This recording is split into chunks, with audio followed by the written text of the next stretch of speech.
Mercedes is going all in on upgrades for the second half of the season. McLaren admits to a mistake with the 2026 car, and Newey reviews Aston Martin's upgrade path with a new Honda engine incoming. Let's get into the latest F1 news.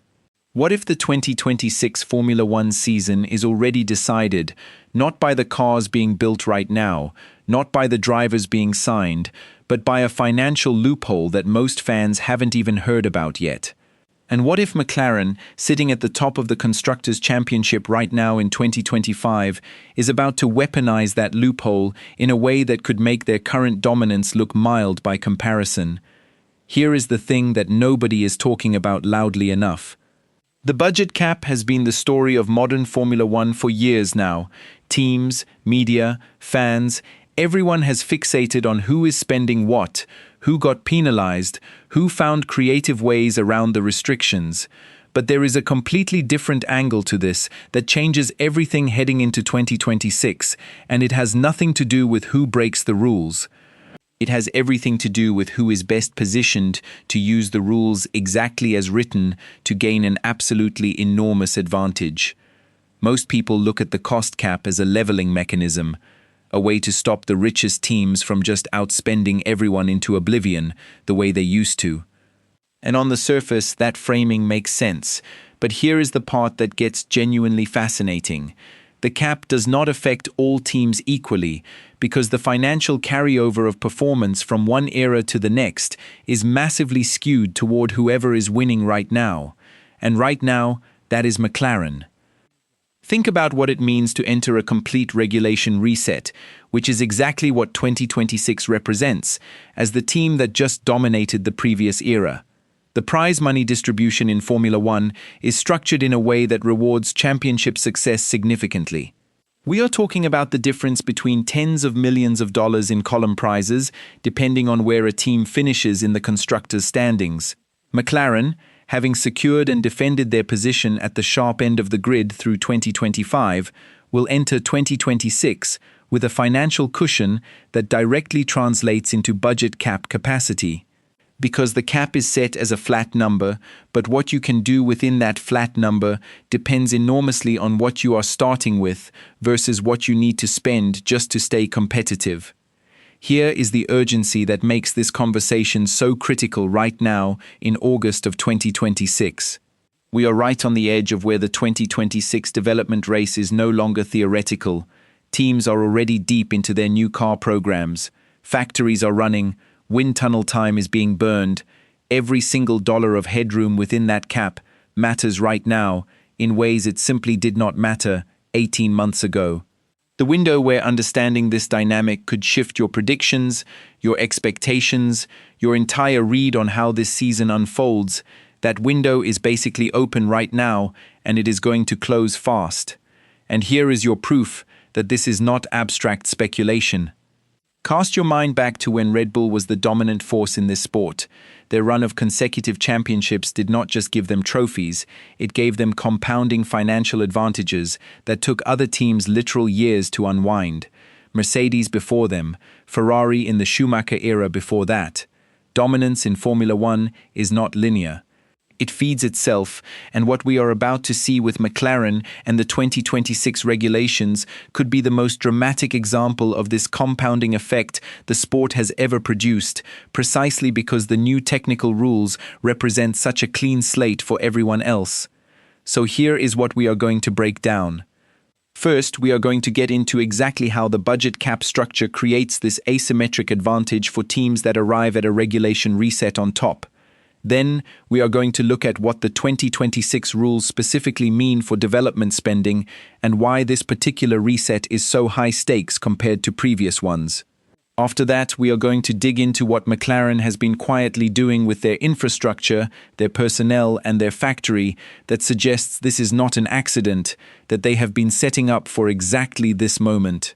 And finally, we are going to look at who the real threats are and what would actually need to happen for those teams to close the gap before McLaren can cement another era of control. Stay with me on this because what looks from the outside like a simple budget cap story is actually the most important structural dynamic in Formula One right now, and almost everyone is sleeping on it. So let us start with the budget cap advantage itself, because the mechanism here is genuinely counterintuitive when you first encounter it. The instinctive assumption most fans make is that a cap is a cap. Everyone gets the same number, everyone competes on an even playing field, and the best engineers win. That assumption misses something crucial. A financial ceiling only equalizes competition if all teams start from the same baseline, and in Formula One, that has never been true and will never be true. Here is the mistake people make when thinking about this. They treat the cost cap as a spending limit and forget to think about it as a resource optimization challenge. The teams that are already performing at the front do not need to spend as much just to remain competitive. They have already built the tools, the processes, the institutional knowledge. A midfield team entering 2026 with a new regulation set has to allocate a much larger portion of their capped budget, just catching up on foundational elements that the leading teams already have locked in. Infrastructure amortization, wind tunnel technology, simulation software, these are not free.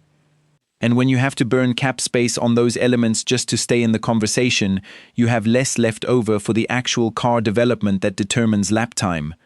McLaren's position is particularly striking here. They spent years rebuilding from the ground up after their difficult period in the late 2010s. But crucially, that rebuild happened during the ground effect era, which means the tools and processes they built were optimized for exactly the kind of technical understanding that still applies going into 2026. They were not building on a legacy foundation that needed stripping out. They built something modern, and that modernity is now an asset rather than a liability. The prize money angle is worth dwelling on as well. The difference in commercial rights payments between finishing first versus third in the Constructors' Championship is substantial, and it compounds over multiple seasons. McLaren heading into 2026 is not just working with the standard cost cap allocation. They are working with a budget that has been reinforced by the kind of prize income that only comes from sustained front-running performance. When that money feeds back into operations in ways that do not breach the cap, because some categories of expenditure simply are not counted within it, the structural advantage becomes even more pronounced. This is where the story gets genuinely intimate and a little unsettling for fans of the other teams, because what we are describing is a scenario where the cap, designed specifically to prevent runaway dominance, might actually be facilitating the next era of it.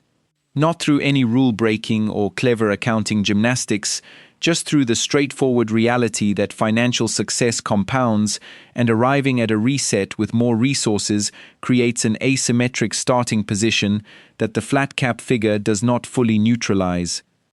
But understanding the cap advantage only gets you halfway there. The other half of the story is about what makes 2026 specifically so loaded with consequences compared to previous regulation changes. And this is where it gets truly fascinating. Formula One's 2026 technical regulations represent something the sport has not seen in a long time, which is a simultaneous overhaul of both the aerodynamic philosophy and the power unit architecture. These are not separate changes happening on different timescales. They are happening together, and the reason that matters so much for the budget cap conversation is that it means the development curve for every single team is simultaneously reset in two different technical domains at once. The common error in how people frame regulation changes is that they treat them as simple resets, where the best resource team automatically wins. History shows it is actually more nuanced than that. Teams can sometimes punch above their weight in the early part of a new era if they have made particularly smart conceptual bets. But here is the thing, making smart conceptual bets requires two things. First, you need the technical talent to identify the right direction early. Second, you need the financial headroom within the cap to actually pursue multiple development paths simultaneously until one proves dominant. Guess which team currently has both in abundance? McLaren's investment in their wind tunnel facility at Woking, the upgrades to their simulator capabilities, the retention and expansion of their aerodynamic department, these are not coincidental. When you look at the timeline of those investments, they align almost perfectly with the known deadline for 2026 regulation development freezes. This is not a team that stumbled into a good position. This is an organization that looked at the calendar, understood the financial dynamics of the sport, and made deliberate choices about where to invest and when. The power unit picture adds another layer of intrigue. McLaren has a technical partnership with Mercedes for power units going into 2026. The new hybrid architecture for that era is radically different from what teams have been running, with a much larger role for electrical power deployment. The team that best integrates a competitive power unit with a well-developed aerodynamic package will have an advantage that is almost impossible to claw back quickly, because the optimization of that integration requires thousands of hours of simulation and testing that simply cannot be compressed into a short timeline, regardless of how much money you throw at it. Now here is the open question that should be making the rivals genuinely nervous.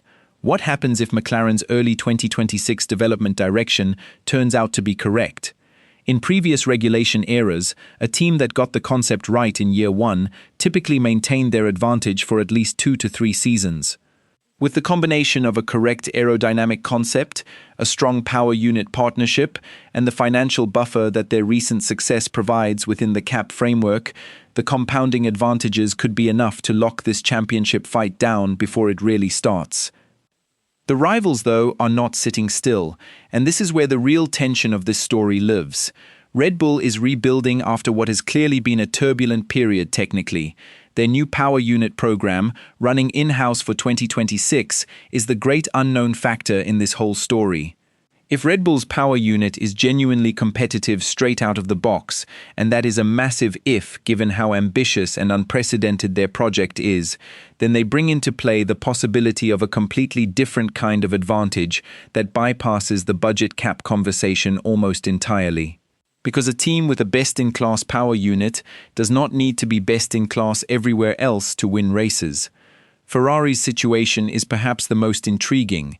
They have the resources, they have the technical talent, and they have every motivation in the world to get this reset right.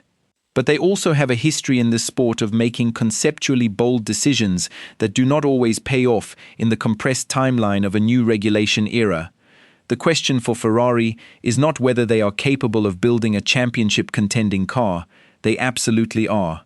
The question is whether the organizational dynamics that have sometimes worked against them in pressure situations have truly been resolved, and whether their budget cap allocation allows them to pursue the kind of aggressive multi-pathway development that identifying the right direction early in a new era requires. Mercedes sits in a fascinating position too. They know better than anyone what it feels like to arrive at a regulation reset with momentum, and they know what it feels like to lose that momentum almost overnight. Their 2022 experience, where they got the ground effect concept fundamentally wrong and spent 2 seasons trying to recover, is probably the most important data point in this whole conversation, because if it can happen to Mercedes, the team that dominated for 8 consecutive seasons, it can happen to anyone, including McLaren. And that is the genuine uncertainty that keeps this story alive. The budget cap advantage is real. McLaren's structural position heading into 2026 is strong. The compounding financial dynamics favor them meaningfully. But Formula One is ultimately a sport where the quality of the ideas inside the factory matter more than almost anything else. A team that makes the right technical call early enough can overcome structural disadvantages that look insurmountable on paper. What makes McLaren's situation so compelling and so threatening to the rest of the grid right now is that they appear to have both things at once. They have the structural financial advantage that the cap dynamics create for winning teams entering resets, and they appear to have the technical talent and infrastructure to translate that advantage into actual lap time. That combination, historically speaking, is what eras of dominance are built on. The 2026 season is already shaping up to be one of the most consequential in the sport's modern history. The regulations are fundamentally new, the power unit landscape is completely reshuffled, and the team sitting at the center of it all, with the financial cushion and the structural foundation to exploit every angle, is Lando Norris and the McLaren crew from Woking. If you want to understand what happens next in this championship fight, the video I would point you to next breaks down exactly how McLaren built this foundation, because the real story of how they got to this position of strength is even more extraordinary than what we have covered here. Half a second, every 2 months. That is the exact number James Allison put on Mercedes' development pace right now. And if you understand what that actually means in the context of Formula One, your jaw should be on the floor. Because in a sport where tenths of a second separate champions from also rans, finding half a second every 8 weeks is not just impressive, it is the kind of rate that rewrites championship standings. And yet most fans are sitting here watching race weekends, looking at the points table, and completely missing the silent war being waged in the wind tunnels and CFD labs that is going to define who wins and who loses over the next 12 months. Here is what most people get wrong about F1 development. They think it is a single event. They think a team either has a fast car or they do not, and that the gap between teams is fixed until someone designs a whole new concept. That is completely backwards. Development in modern Formula One is a continuous compounding process, and the teams who understand that are the ones stacking championships.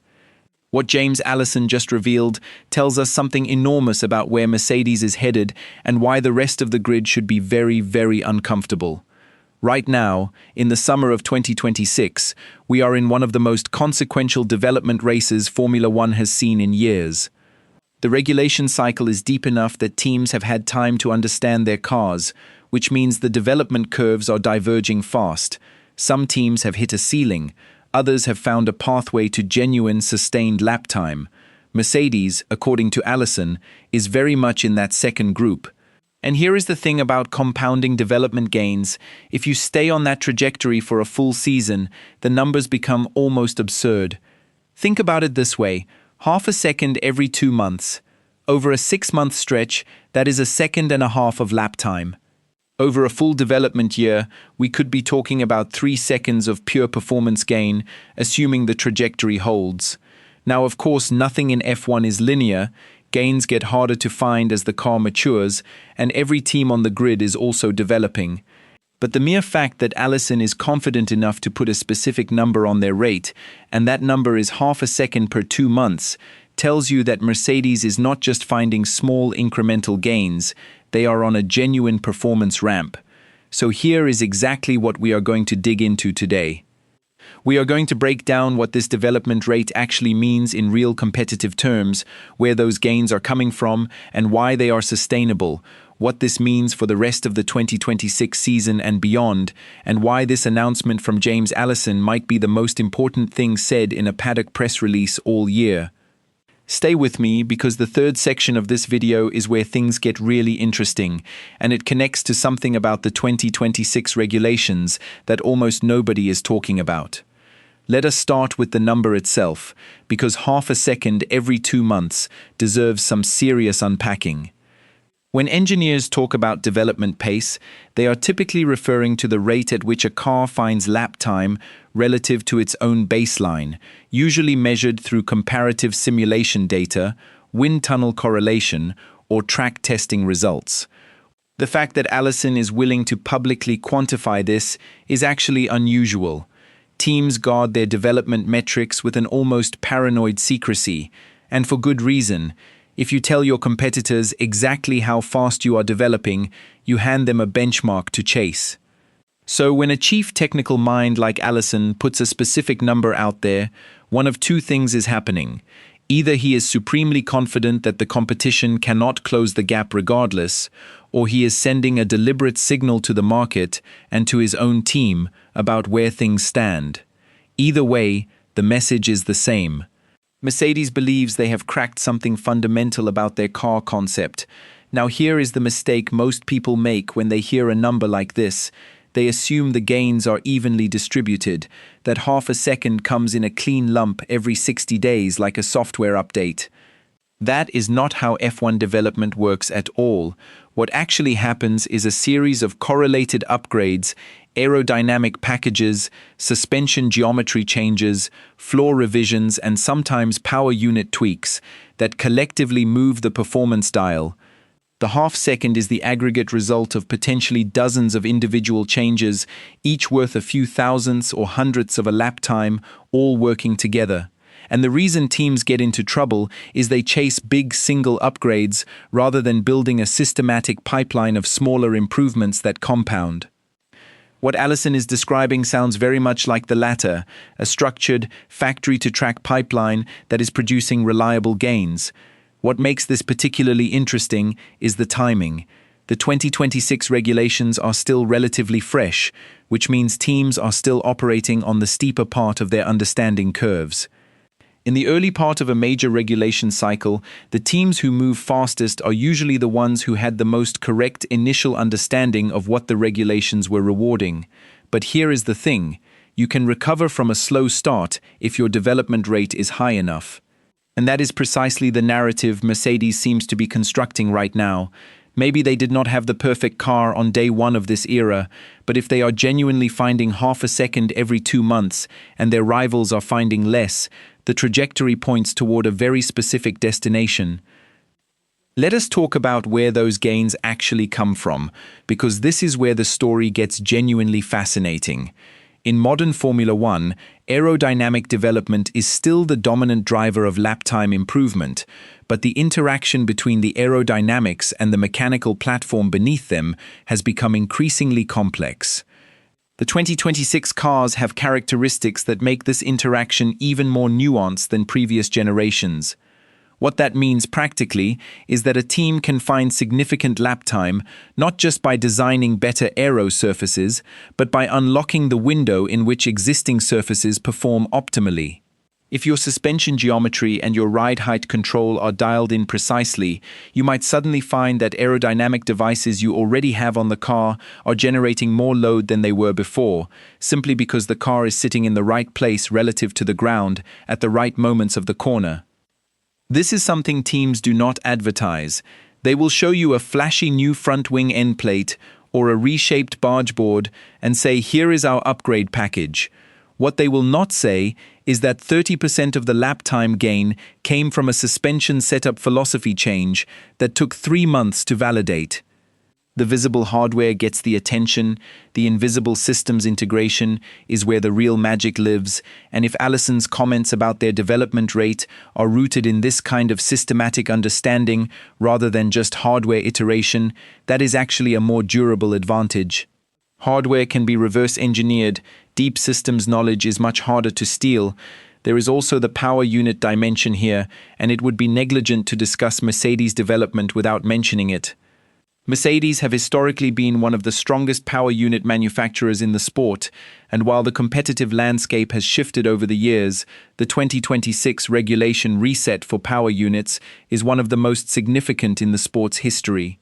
The new rules dramatically change the balance between internal combustion contribution and electrical deployment, and teams are still working out exactly how to maximize that system. If Mercedes has found a particularly effective way to manage the electrical energy architecture of their power unit, that can show up as lap time in ways that look superficially like aerodynamic gain, but are actually driven by when and how traction and deployment happen through corners. This is an area where Mercedes has genuine deep expertise, and it would be surprising if that expertise were not contributing meaningfully to the development numbers Allison is quoting. Now let us pull back to the bigger picture, because the competitive implications of this development rate are enormous, and they play out differently depending on which team you are supporting. For Red Bull, the question has to be whether their own development pace is matching or exceeding what Mercedes is claiming.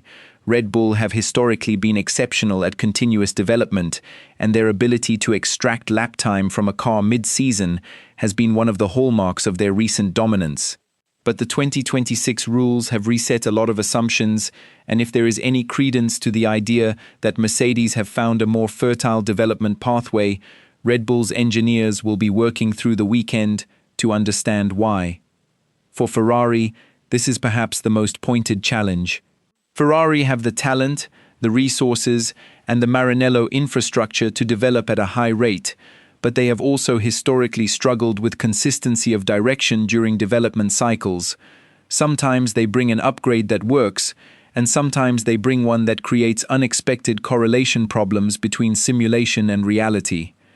If Mercedes is quoting a reliable half-second every 2 months, the implicit contrast is a development process that is highly predictable, and predictability in development is genuinely difficult to achieve. It requires deep trust in your simulation tools, your wind tunnel correlation, and your factory-to-track feedback loop. That kind of reliability is actually a harder thing to build than any single aerodynamic innovation. And for the teams in the midfield, teams like McLaren, Aston Martin, and Williams, who have been making genuine strides in recent seasons, this development war at the front creates a different kind of problem. The top teams are not just competing with each other, they are also pulling away from the teams behind them by raw resource advantage. When a team like Mercedes can sustain a development rate of half a second every 2 months, the midfield teams are not just trying to catch up to where the front runners are today. They are trying to catch up to where the front runners will be in 4 months, which is a moving target that gets harder to hit with every passing race. Here is what nobody is really saying out loud but should be. The 2026 season may well be remembered as the season where the new regulatory era finally sorted itself out, where the car that was going to dominate the next several years became clear. Every major regulation change in Formula One history has had a moment like that, a point in the season or between seasons where one team pulled decisively ahead on the development curve and never really looked back. Mercedes in the early hybrid era did it. Red Bull did it more recently, and right now, James Allison is quietly, confidently telling anyone paying attention that Mercedes believes they are in that position again. The psychological dimension of this cannot be understated. Allison is not just making a technical claim, he is making a statement of intent that the entire paddock will read carefully. It tells drivers on the market that Mercedes is a serious destination. It tells potential sponsors that the team is on an upward trajectory. It tells Allison's own engineers that the work they are doing in the factory is translating to real lap time, which is one of the most powerful motivating signals you can send to a technical workforce. The best engineers in F1 are not motivated primarily by money. They are motivated by winning, and more specifically, by knowing that their work is making the car faster. A statement like this is as much internal communication as it is external signaling. What you are going to want to watch over the remaining races of 2026 is whether the qualifying and race pace data backs up the claim. Half a second every 2 months is a trajectory, and trajectories either hold or they bend. If Mercedes is genuinely on this curve, you should be able to see it in the gap data from race to race, in the qualifying margins, and in how the car responds to different circuit characteristics. Track layouts that have traditionally exposed weaknesses in a car's concept become the litmus test. If the development is real and broad rather than narrow and circuit-specific, the gains will show up everywhere, in slow corners, in high-speed sequences, and in the straights where the power unit and drag levels interact. There is one more thread worth pulling on, and it connects everything we have talked about back to the human element. James Allison is not just any engineer. He is one of the most respected technical minds in the sport's history, someone who has been at the heart of championship-winning projects across multiple teams. When he speaks, the credibility attached to the claim is substantial. This is not a press officer reading a quote designed to distract from a difficult weekend. This is a deeply experienced technical leader making a calibrated, specific statement about development pace. The specificity itself, half a second every 2 months, is the tell. Vague optimism is cheap, quantified confidence is expensive, and you only spend it when you have the receipts to back it up. If you have been watching the 2026 season and wondering why Mercedes seems to be moving differently in recent races, why their car looks more planted in certain corners than it did earlier in the year, why their drivers seem to be extracting something different from the car week on week, you are watching exactly what Allison is describing. You are watching a development machine that has found its rhythm and is now running at pace. And if that pace holds, the next 2 seasons of Formula One might look a great deal more familiar than the last few. The silver cars, back at the front, not through a stroke of fortune, but through the grinding, relentless, methodical accumulation of half second after half second every 2 months until nobody else can answer. That video in your recommendations right now goes even deeper on what the 2026 power unit regulations really mean for the championship battle, and trust me, once you understand that picture, everything we just talked about will make even more sense. Aston Martin just got handed something that almost nobody is talking about the right way, and I think when you actually understand what is happening at Silverstone right now, you will realize this is not just another mid-season upgrade story. This is the beginning of something that could completely reshape the second half of this Formula One season and honestly set the stage for everything that comes after it. Because here is the thing most people get wrong when they see headlines about a power unit upgrade or a new signing or a wind tunnel delay. They treat each of those things as separate stories, isolated incidents. They see the Honda engine news and they file it under technical updates. They see the Adrian Newey situation and they file it under personnel moves.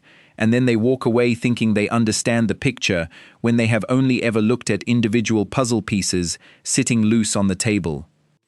What is actually happening at Aston Martin right now is something far more layered than that. And the timing of it, specifically right now in August of 2026, matters enormously, because the window to capitalize on what is being built at Silverstone is not sitting open indefinitely. The competition is not standing still. The regulatory cycle is always ticking, and every race weekend where Aston Martin closes the gap or falls further behind has compounding consequences. So what we are going to do today is go through the full picture.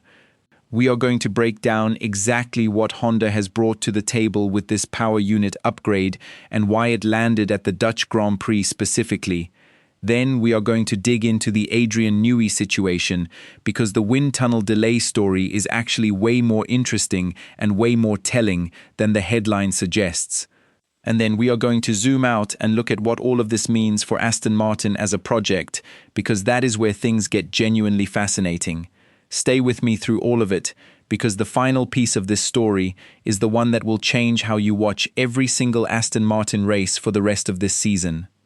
Let us start with Honda and the power unit upgrade, because this is where most of the conversation has been happening and also where most people have been getting it slightly wrong. The common assumption when a team gets a new engine upgrade is that you bolt it in, you pick up some horsepower, and you show up at the next race going faster in a straight line. Simple, clean, done. But that framing completely misses how power unit development actually works in modern Formula One, especially within the partnership structure that Aston Martin and Honda have built together. Honda did not just hand Aston Martin a slightly revised version of what they already had. What landed at the Dutch Grand Prix was a meaningful step in a development program that Honda has been running with genuine seriousness since they committed to this project.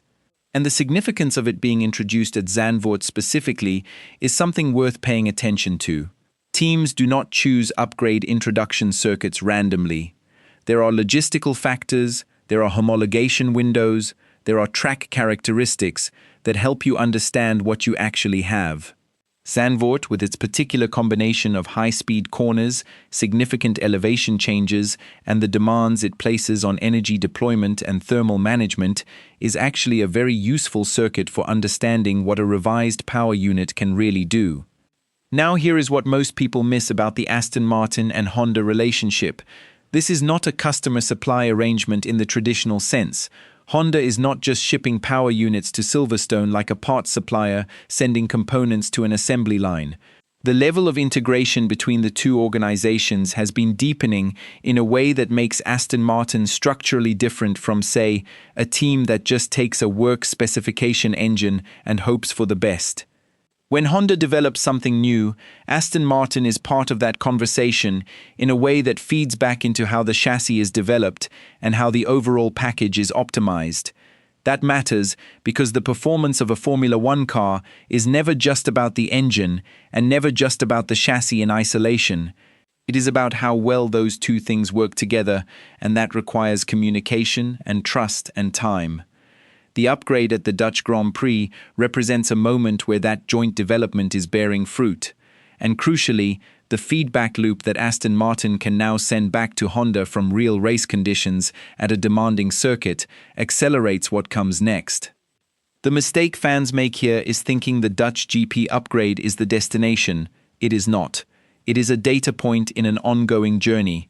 The real question is what this upgrade tells both teams about where to go next and how quickly they can get there.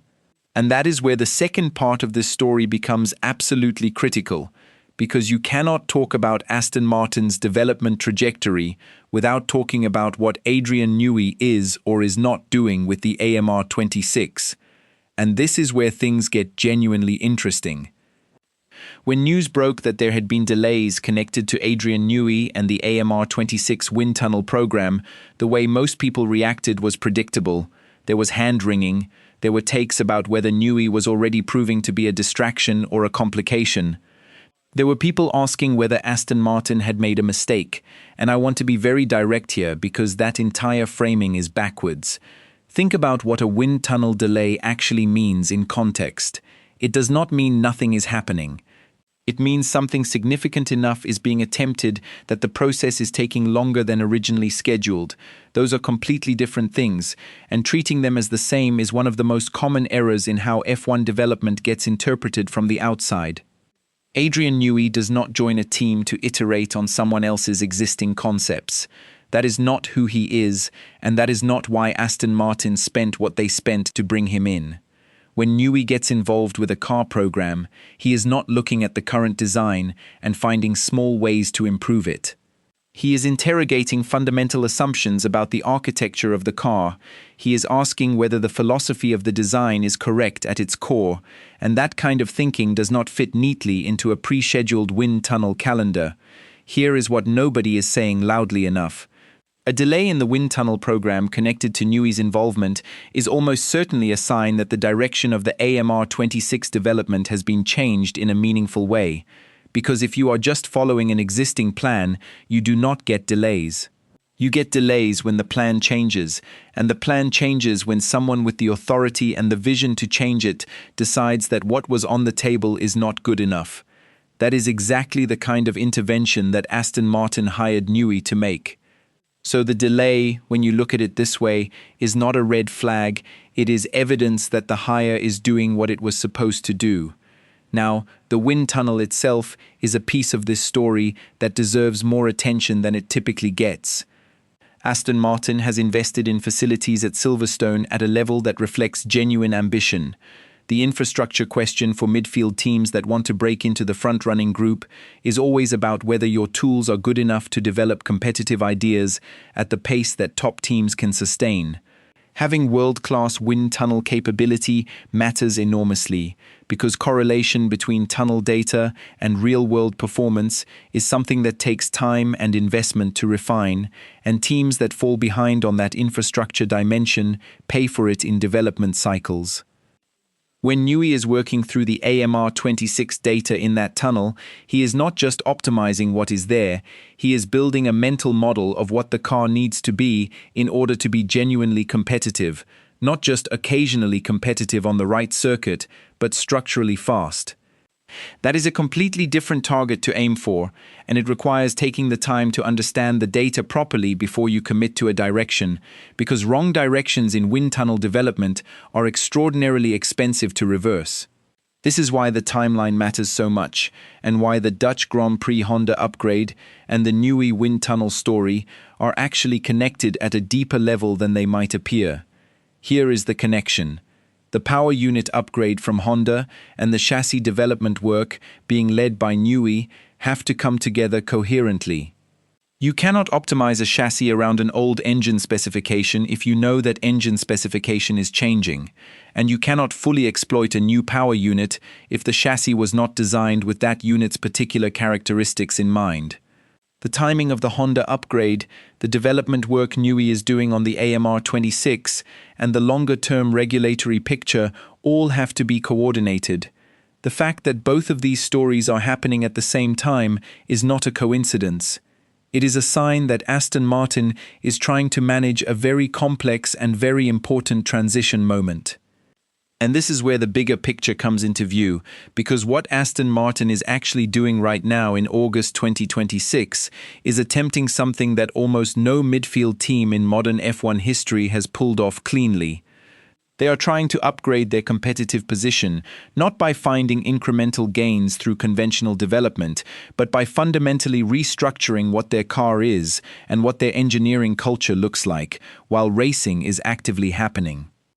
Most teams that attempt this kind of transformation do it between seasons. They take a hit in competitiveness for a year or two, regroup, and then come back with something genuinely different. Aston Martin is trying to keep one eye on the current championship points battle while simultaneously building the foundations of a car and a team structure that could challenge for wins on a consistent basis.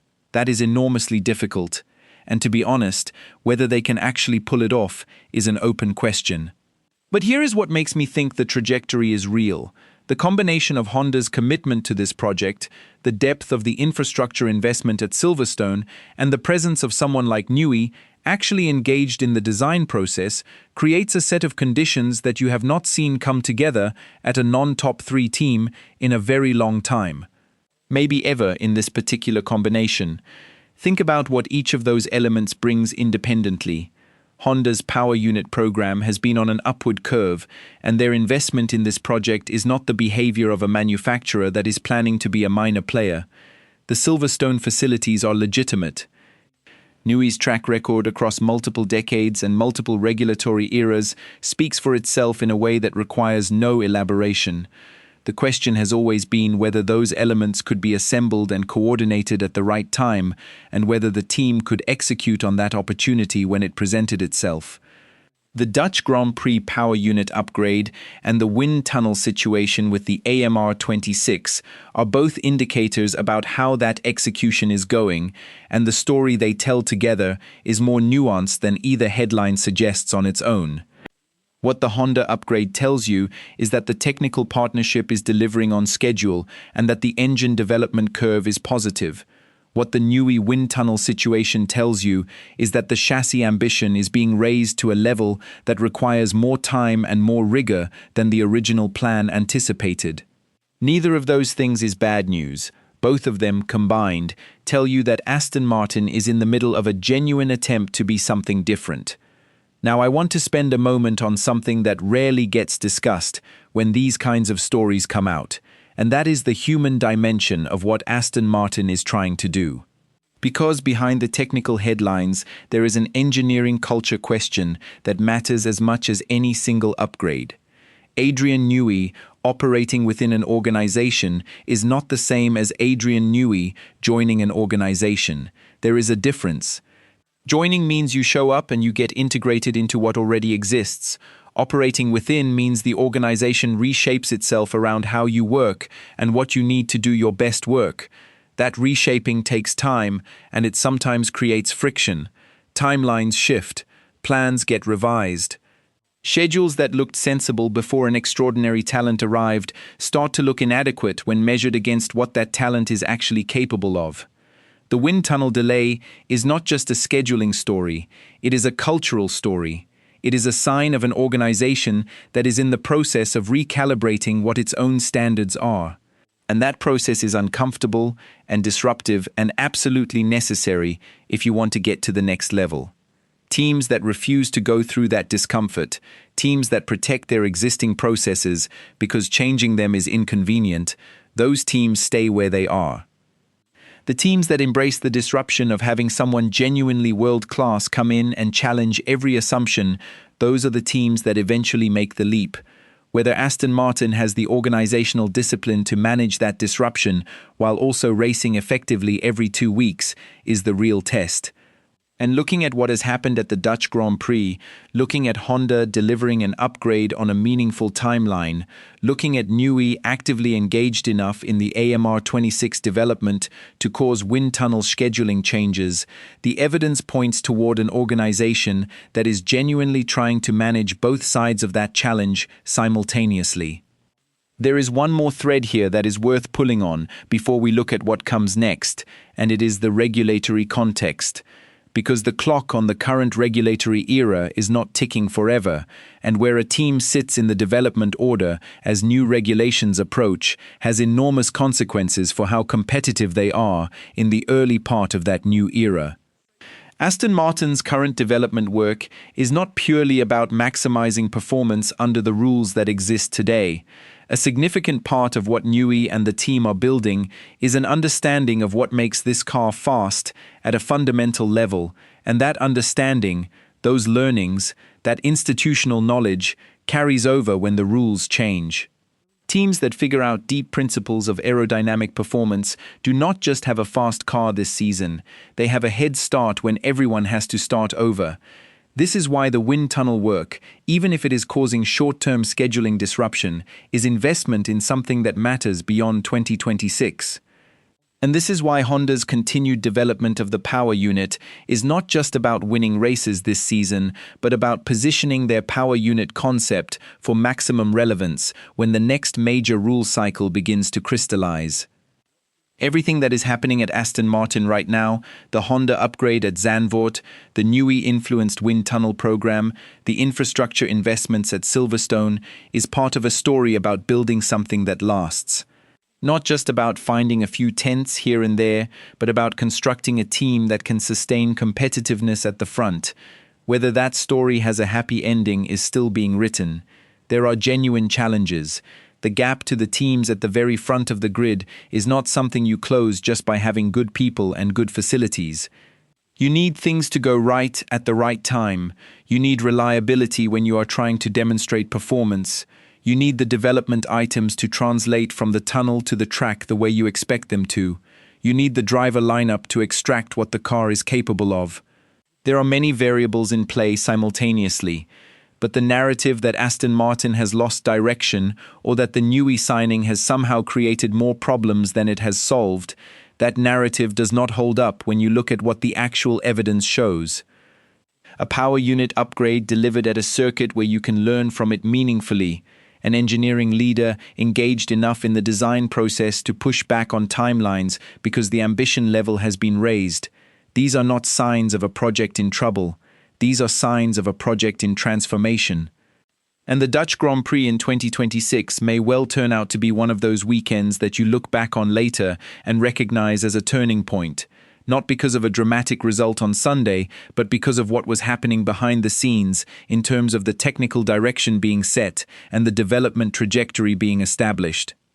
That is the story that matters, not just whether Aston Martin finished 6th or 7th or 4th on race day, but whether the package they are assembling has the potential to put them somewhere nobody outside that Silverstone campus has fully accounted for yet.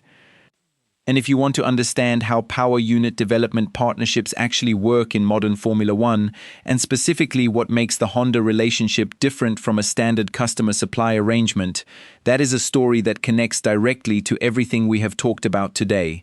Because the reason Honda's upgrade means what it means for Aston Martin specifically, rather than any other team on the grid, comes down to the architecture of that partnership and the depth of the joint development work that underpins it. That is exactly the kind of thing that changes how you see every single lap time Aston Martin posts for the rest of this season.